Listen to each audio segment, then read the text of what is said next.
cas d'amour.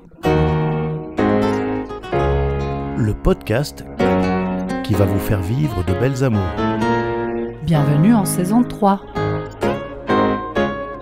Buffet numéro 4, épisode 4 sur 4. L'éthique des relations en pratique. C'est ici et maintenant, à la fin de ce copieux buffet sur l'éthique dans les relations, où nous vous parlerons du soin à notre écosystème affectif et relationnel.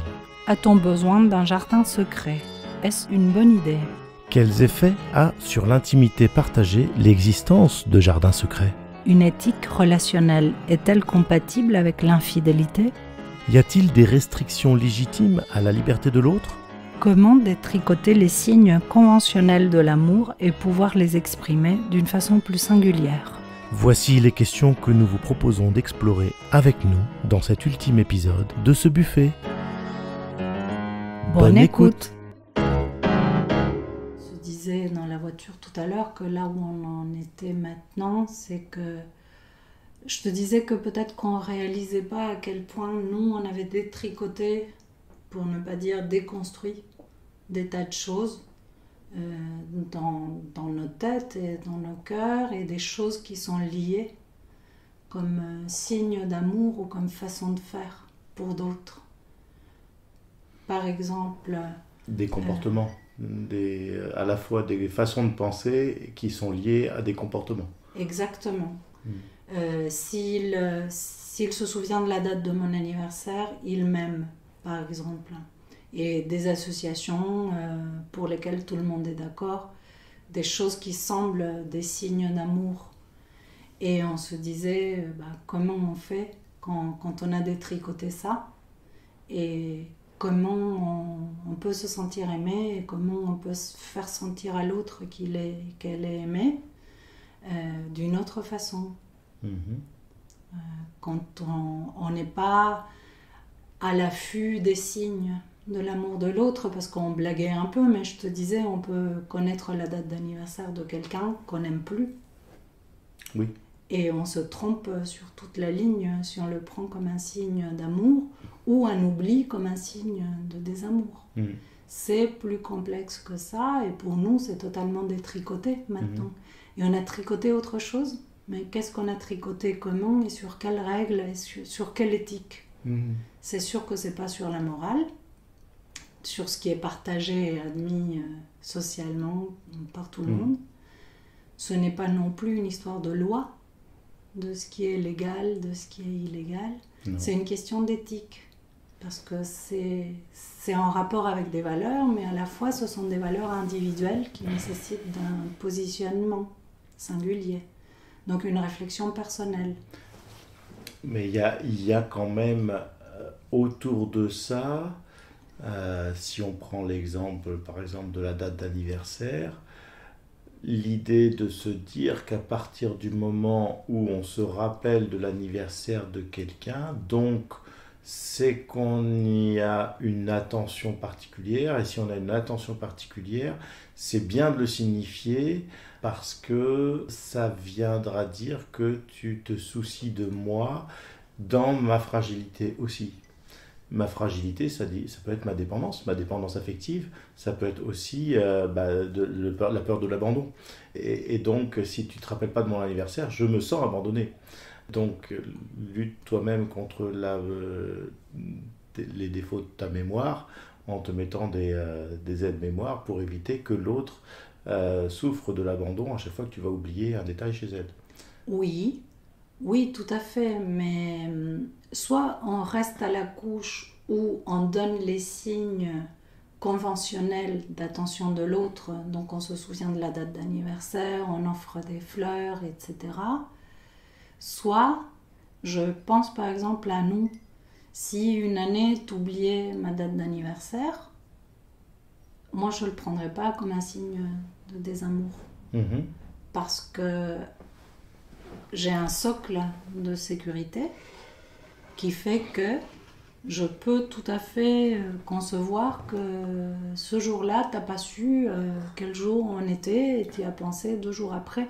Je ne sens pas que ça concerne quelque chose de ton attention ou de ton affection.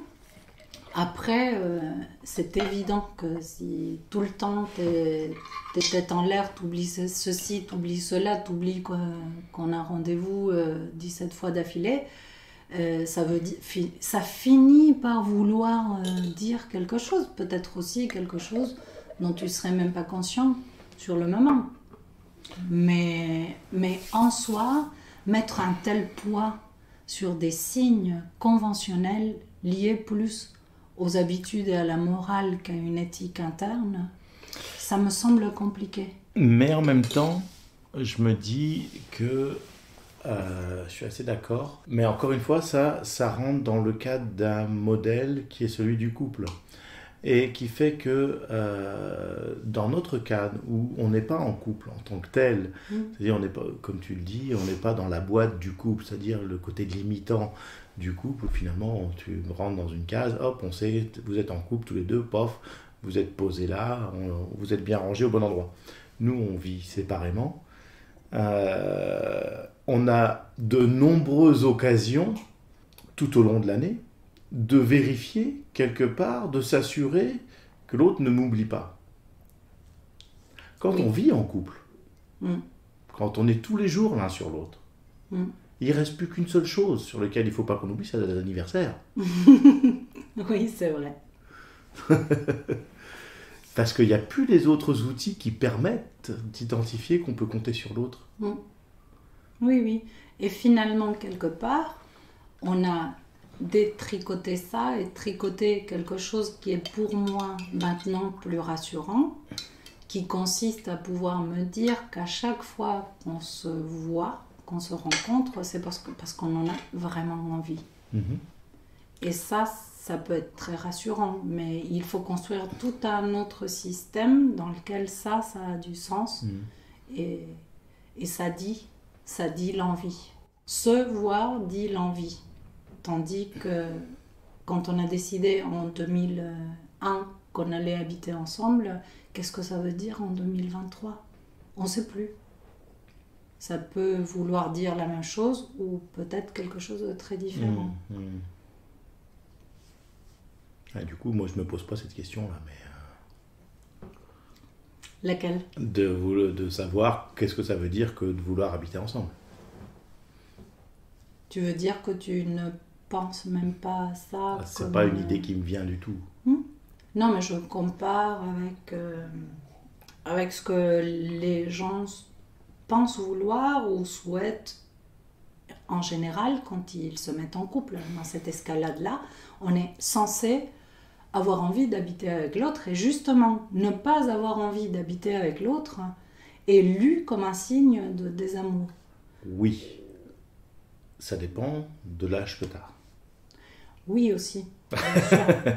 Il y a un truc qui est presque évident, c'est que quand tu sors de l'adolescence, tu rentres dans la phase adulte, quelque part, il y a un marqueur social qui est tu te mets en couple. Et tu fondes une famille. Et tu as des enfants. Et pour faire des enfants, il faut être en couple. Tu peux faire d'autres manières.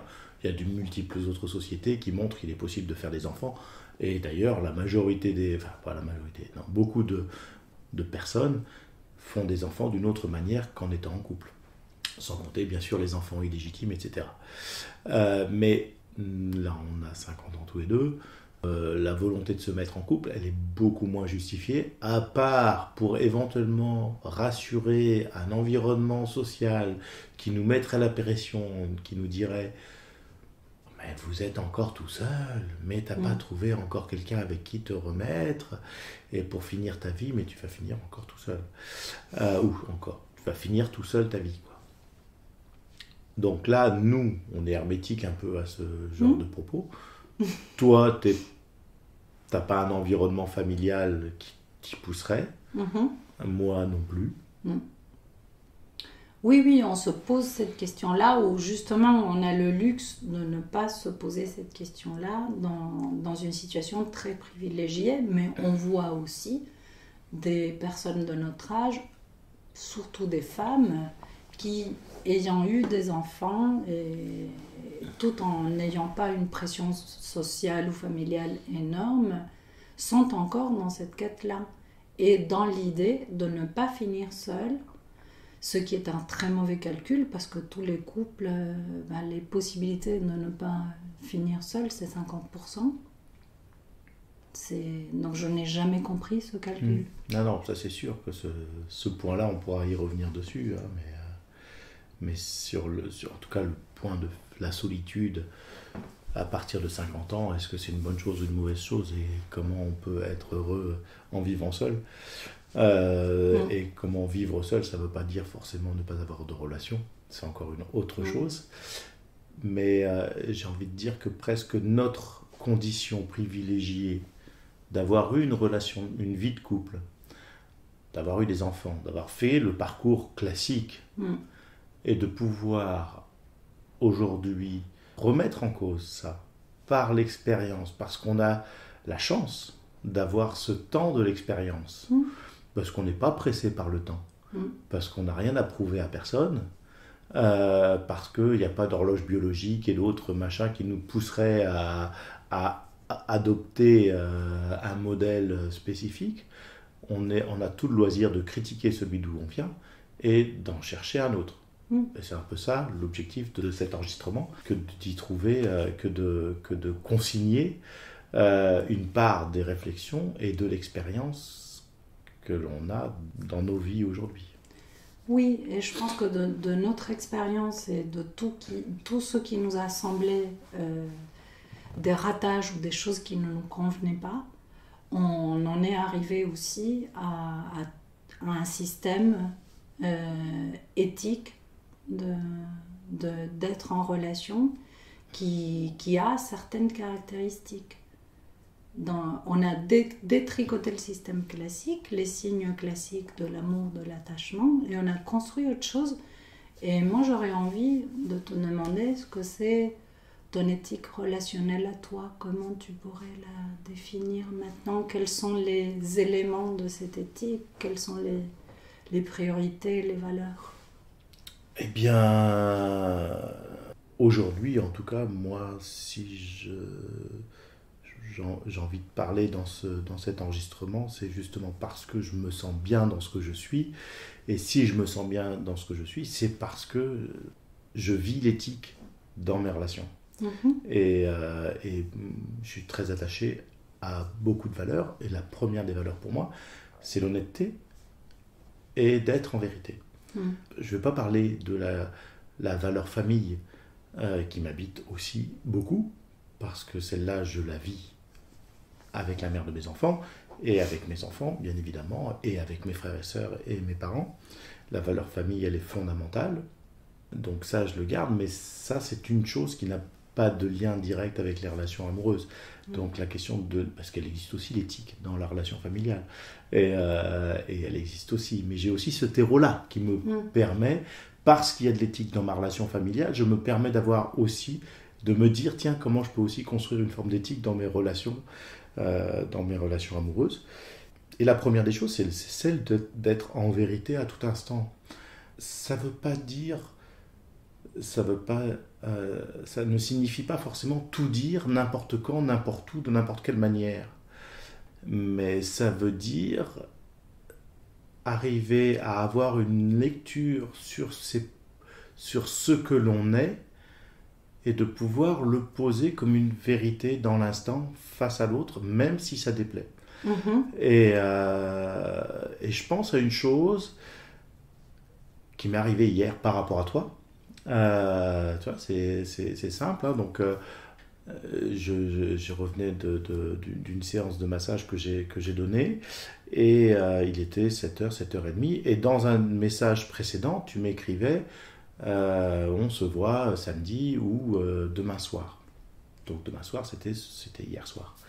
Donc, mais je n'avais pas répondu à cette demande-là, et j'avais essayé de te joindre en sortant de la séance de massage, mais il y avait du vent, donc on ne s'entendait pas, on ne pouvait pas se parler. En revenant chez moi, j'ai voulu t'appeler à ce moment-là, tu es en train de faire les devoirs avec ton fils. Mais au bout d'un moment, vu qu'on devait se rappeler après et que ce moment ne venait pas, je me suis dit, je fais un message. J'avais besoin de te dire, de donner une réponse si je viens ou si je viens pas, puisque tu m'avais posé la question. Et là, je me sentais pas en vérité. Je me sentais pas en vérité parce que j'étais fatigué, parce que j'avais pas préparé mes affaires, parce que je voyais pas le bon moment pour venir. Je sentais que tu aurais voulu que je vienne la veille. Sur le moment même, je pense que le fait que tu sois préoccupé par ce que tu vivais avec ton fils, c'était pas quelque chose d'important pour toi. Moins important, en tout cas, ça prenait moins de place. C'était moins nécessaire que je vienne. On n'était pas obligé de se voir ce soir-là, en tout cas. Ça m'a tranquillisé. Mais malgré tout, j'avais quand même besoin d'exprimer. Et j'ai cherché la façon d'être en vérité, de t'exprimer ce que j'avais en moi et ce que je ressentais, que j'ai exprimé d'une certaine manière, puisque je t'ai fait le message en te disant je me sens pas du tout prêt pour venir ce soir. Et je te l'ai dit, tu vois, j'ai pas... Et si je l'avais pas posé, ça serait comme si c'était un bout de moi que tu n'aurais pas connu, quoi, tu vois. C'est cette sensation-là que j'avais. Oui. Et je pense que là, il y a un bon bout de cette question de l'éthique, parce qu'en fait, la question, ce n'est pas je lui donne satisfaction. Déjà, bon, c'était ta supposition que j'aurais eu plus envie que tu viennes hier soir ou que ce matin. C'est vrai que je te l'avais proposé, et en même temps, j'étais dans une forme d'équanimité totale par rapport à cette question-là. Je me suis dit, ça sera comme ça sera. J'étais même pas en attente de ta réponse, mais je pense que ça, c'est... Il y a des années de travail derrière ça, pour pouvoir accueillir les situations comme elles sont. Et je pense aussi que ce qu'il y avait derrière, c'est que je te connais un peu, que je sais que tu fais 17 000 choses, que tu es pris ici et là dans des choses qui te passionnent, dans des relations pas forcément amoureuses, mais avec plein de monde. Et je m'en doutais que c'était un peu tôt pour venir vendredi soir. Et j'étais tranquille avec ça. Donc, et même, je t'ai même pas posé la question avant qu'on dîne. On a dîné avec Manu. J'aurais pu te poser la question. Mais je pense que là où ton éthique de la relation est posée, c'est que tu ne cherches pas à te faire bien voir ou à me donner satisfaction, mais à être là ou pas être là, à donner ou ne pas donner, entre guillemets, en fonction de ce qui est possible pour toi, au plus près de ce qui est possible pour toi, pour être bien toi et pour qu'on soit bien tous les deux. Et que si ce n'est pas possible, moi je préfère que tu ne viennes pas. Je ne le prends pas mal.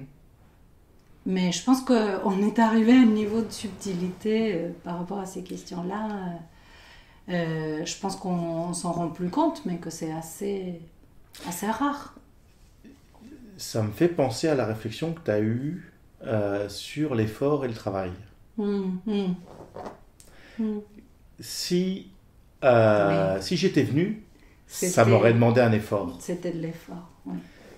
Si je te réponds pour te dire je ne viens pas, parce que pour des raisons qui sont les miennes, c'est un travail. C'est un travail.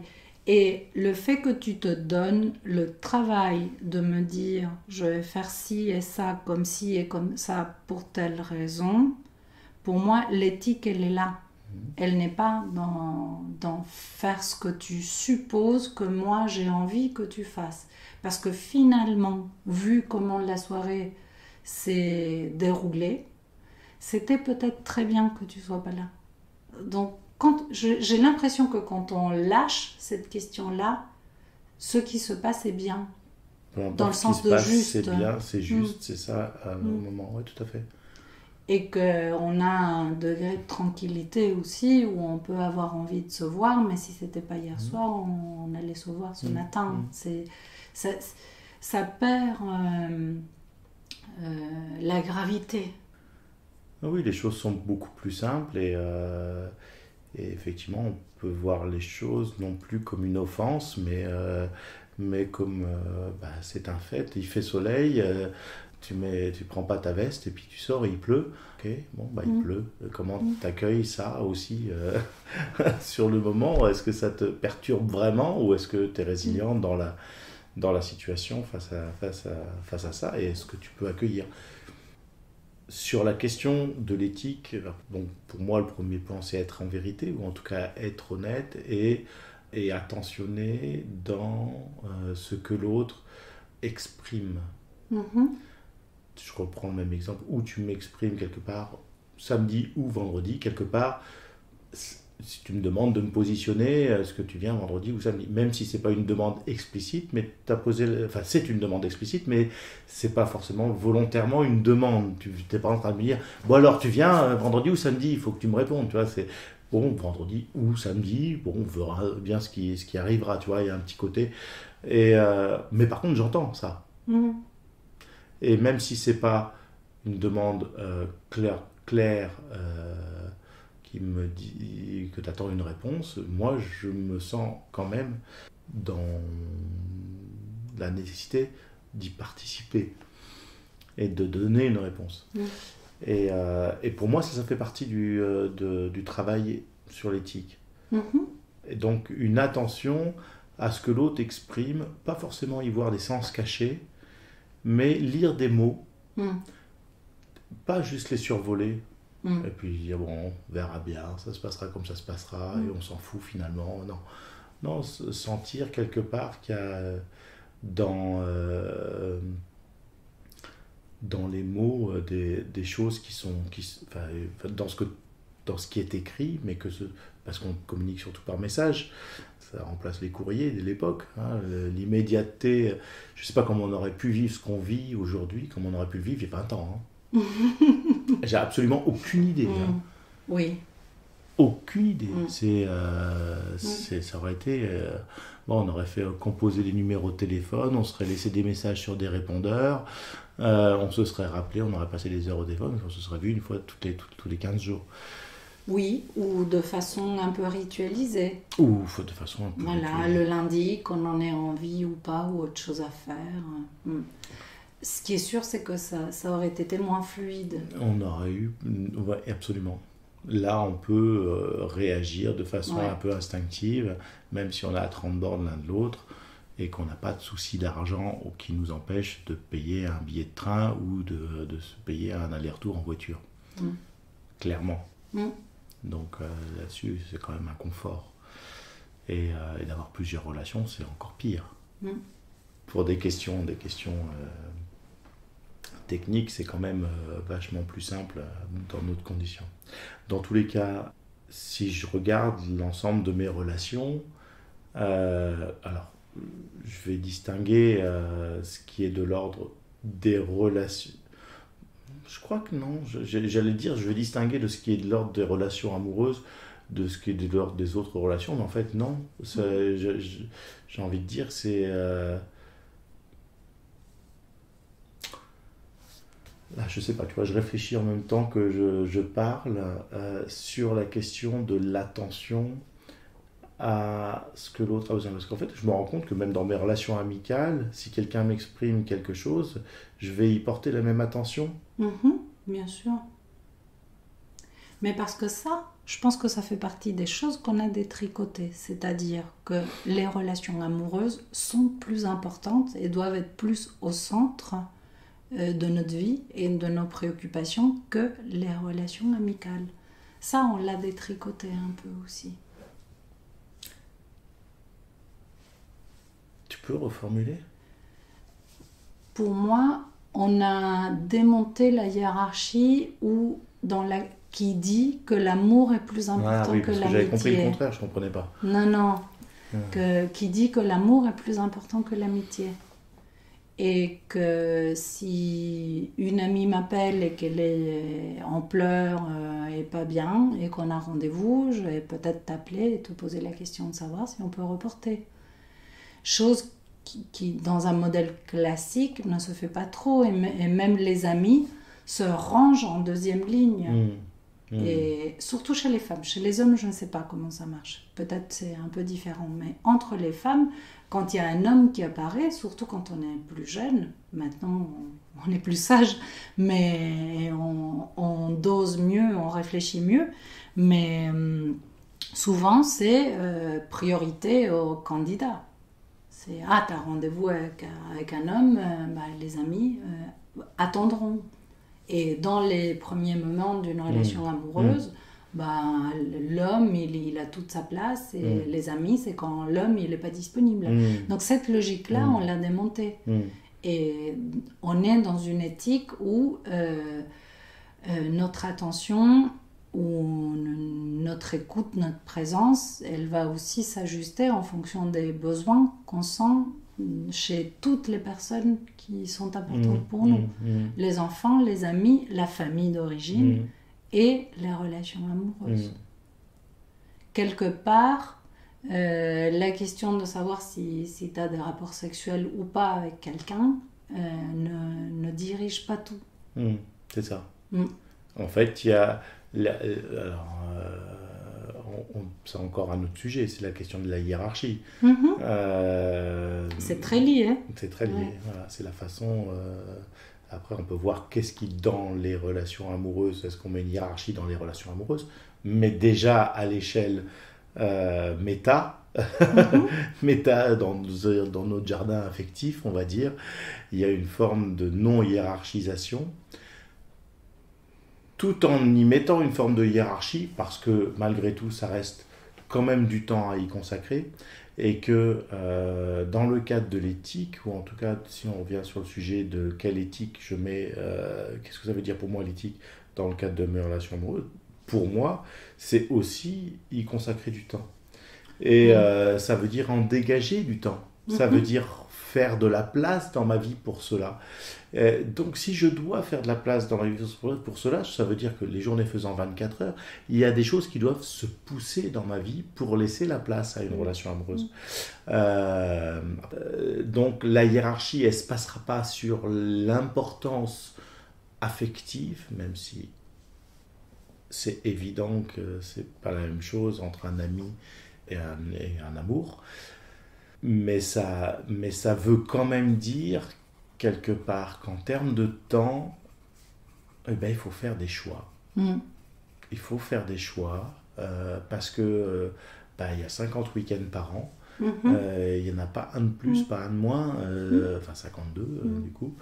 Et donc, ça veut dire qu'il faut faire un tri, des priorisations.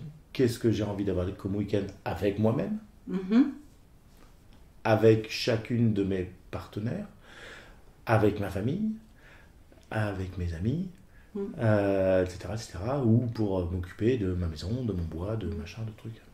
Mais réfléchir à ces choix-là fait partie, le travail de réflexion sur comment je fais mes choix fait partie d'une éthique relationnelle aussi. Parce qu'on pourrait juste se laisser aller et dire... Exact. On pourrait se laisser aller et regarder notre téléphone et dire il y a un tel qui m'a écrit en premier, voilà, je vais passer le week-end avec un tel parce qu'il m'a écrit en premier. Mais non, c'est plus complexe que ça. C'est tout un écosystème et il faut réfléchir à pourquoi on choisit ceci ou comme cela. Et on ne va pas s'étendre sur le sujet des hiérarchies, mais je pense qu'il peut y avoir aussi des hiérarchies partielles ou liées à des questions de proximité, disponibilité, moyens. Tout à fait. Et que ça a l'air de ne pas être quelque chose de très romantique, mais on ne verra pas aussi souvent quelqu'un qui habite à 400 km que quelqu'un qui habite à côté. Et ça ne veut pas dire qu'on aime plus celui qui est plus près ou qu'on est intéressé. C'est juste l'acceptation des faits qui constituent notre réalité. Si on a une fille de 27 ans, on aura plus de temps à consacrer aux relations dans son ensemble que si on a 4 enfants en bas âge. Clairement. C'est une évidence. Et toutes ces évidences-là, qu'on peut considérer comme des choses très terre-à-terre, très basses, font partie du système de l'amour. Je pense qu'on a démystifié aussi le fait que quand on aime, on peut et qu'on donne tout. Non, on donne dans la mesure des possibilités, des ajustements. On a des enfants, on a besoin de gagner notre vie, etc. Tout ça fait partie d'un écosystème qui doit être réfléchi de façon éthique. Tout à fait. Clairement, tu utilises un mot qui, pour moi, il est une évidence, et depuis en particulier, mais c'est pas pour rien que tu le dis d'ailleurs, hein. Il est pour moi une évidence depuis que j'ai découvert la question du polyamour, des relations plurielles, c'est la question de l'écosystème. Oui. Et en fait, prendre soin de son écosystème affectif, c'est pas simplement appliquer une recette de cuisine, de l'amour romantique tel qu'on nous le rabâche dans les films et dans les romans ou dans les opéras. Et je pense que tout est là en fait. Et à vrai dire, je trouve que même si on va encore plus loin, je trouve, là, et là c'est vraiment spontané, cette réflexion, j'y vois une analogie avec la permaculture.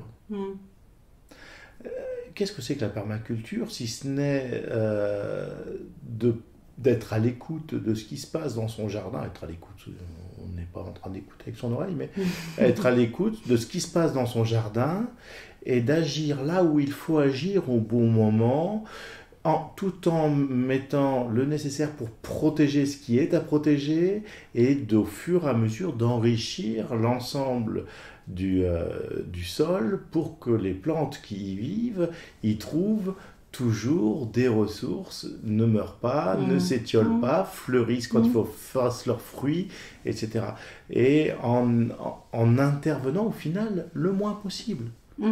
Tout à fait. Et en étant très présent pour autant. Une forme de présence invisible, constante, mais en même temps c'est un ensemble, c'est un ensemble équilibré, plein de biodiversité, qui est autonome, qui finit par être autonome. Mais ça veut dire quoi? Ça veut dire qu'il faut être à l'écoute de soi-même et de ce qu'on a besoin, de ce qui est nécessaire. Et ça se passe pas pareil si on habite sur les bords de Loire que si on habite à Marseille, et que si on vit pas si on a une famille, s'il y a nos enfants, etc. Ça fait partie des paramètres de notre jardin. Et là, on parle souvent d'ailleurs dans les couples. Moi, j'ai mon petit jardin secret. C'est ce que je vis avec mon mari, avec mon conjoint ou avec ma conjointe, et ce que j'ai mon jardin secret. Ça, je l'ai déjà entendu moult fois. C'est-à-dire, quelque part, je cache à la personne qui m'est la plus proche l'essentiel de ce que je suis, quand même. Moi, ça me fait toujours halluciner ça. Moi, je ne peux pas accepter ça. Je ne peux pas accepter de me dire que partager ma vie avec quelqu'un qui est supposé être la personne avec qui je suis le plus intime, et pourtant avec qui c'est la personne avec qui je suis le moins intime. Bien sûr. Parce que je ne peux pas lui dire ce que j'ai dans mon jardin secret. Oui, j'étais en train de penser en parallèle pour savoir si j'ai un jardin secret vis-à-vis de toi ou de notre relation, et je pense que ce que j'aime, c'est que je n'en ai pas. Et ça ne veut pas dire que je te raconte tout, mais ce que je ne te raconte pas n'a pas tellement d'intérêt ou ne vient pas dans la conversation, tout simplement. Mais je n'ai pas de jardin secret et j'en ai pas besoin. Et au contraire, savoir que tu connais même des choses qui ne sont pas brillantes, tu les connais. Il y a des choses qui ne sont pas brillantes, il y a des choses dont je ne suis pas fière, et tu les connais. Et tu me prends avec tout ça. Et moi, ça me donne une tranquillité, une énorme tranquillité. Je n'ai pas besoin de faire semblant, de cacher ceci ou cela. Après, qu'il y ait des petites zones de coquetterie, oui, peut-être. Mais, moi aussi. Mais c'est pas un jardin secret. Non, c'est pas un jardin secret. Et pour moi, cette question du jardin secret, c'est vraiment intéressant ce sujet, parce que du coup,